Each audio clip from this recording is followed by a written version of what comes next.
So if you've watched other American media outlets this week, you know for a fact that there's no possibility the FBI could have had any foreknowledge of the events of January 6th at the U.S. Capitol, nor could anyone in the mob that stormed the Capitol have been in contact with the FBI before the event. We believe otherwise, given the FBI's long track record. Glenn Greenwald is one of the people who has been covering the FBI's behavior, particularly its anti-terrorism efforts, very closely for a long time. So we want to get his assessment, and we are right now. Glenn, great to see you. Thank you for coming on tonight. So give us some perspective. We're hearing that anybody who has questions about why 24 participants have not been charged on January 6th is a conspiracy monger and a lunatic and probably a soldier in the QAnon army. Is there, based on precedents, reason to ask that question, do you think? Of course, the entire first war on terror, I regard this as the second war on terror, the domestic version. Yeah. The entire first war on terror contained very little other domestically than the FBI targeting people that they viewed as easily manipulated or otherwise vulnerable, implanting informants or other operatives within a certain ring of typically American Muslims, very young ones, encouraging them then to join a plot that was devised and designed by the FBI, often paying for it, the FBI was, to get the material and everything else, and then boasting about the plot that they broke up, that was a plot that came from the FBI. The vast majority of times that you heard the FBI applauding itself for having stopped a terrorist plot domestically was actually a plot that they themselves governed and directed with informants and with operatives exactly of the type that we know for certain they put into the Proud Boys and the 3 Percenters, 2 of the 3 groups they claim are behind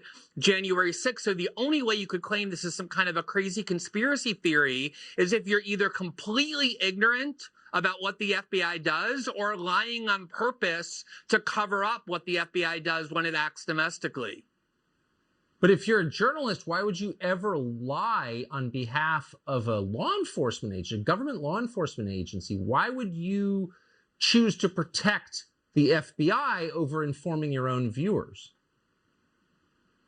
I think this is the key point, Tucker, is the structure of pretty much all these outlets that are now serving a liberal audience in the United States, which is the Washington Post, the New York Times, CNN, NBC News, NPR. And it's not just me saying that, the data shows that. During the Trump years, the CIA and the FBI became overwhelmingly popular among American liberals. They worshiped the FBI and the CIA because they viewed it as the bulwark against Trump. So if you're serving a liberal audience, the last thing you know your audience wants to hear, and their audience is disappearing, so they're petrified of them, is anything that is questioning of or critical of the FBI. On top of which, all these news outlets are filled on their payroll with former operatives of the FBI and the CIA. So, for example, when CNN wanted to cover this story, who did they invite on? They said, let's get the truth, Chris Cuomo said. Here's my colleague, the former deputy director of the FBI.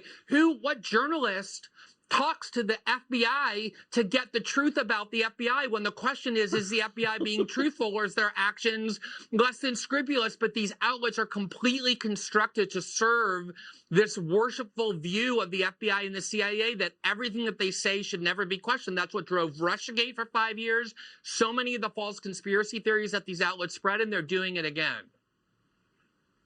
So they're openly serving institutional power against the population. If you go and Google, and I hope your viewers do, Operation Mockingbird, what you will find is that during the Cold War, these agencies used to plot about how to clandestinely manipulate the news media to disseminate propaganda to the American population. They used to try and do it secretly.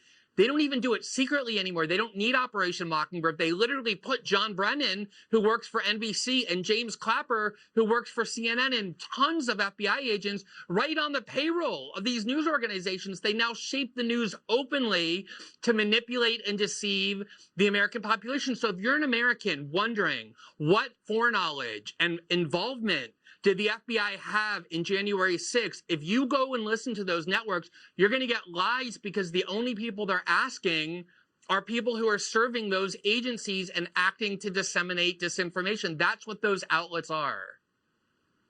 Man, that is shocking to me. Glenn Greenwald, I appreciate your coming on tonight. Thank you very much. Good to be with you, Tucker. does kind of make you wonder about Matt Gaetz, actually. Remember Matt Gaetz? He was engaged in child sex trafficking. We know that Matt Gaetz kind of went after the national security state repeatedly, and then they told us that he was a child sex trafficker. Maybe he is, we don't know. But if he is, why isn't he even charged yet? Anyone wonder that?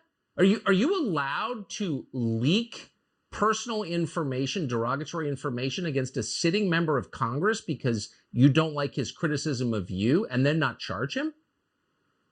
What is going on here?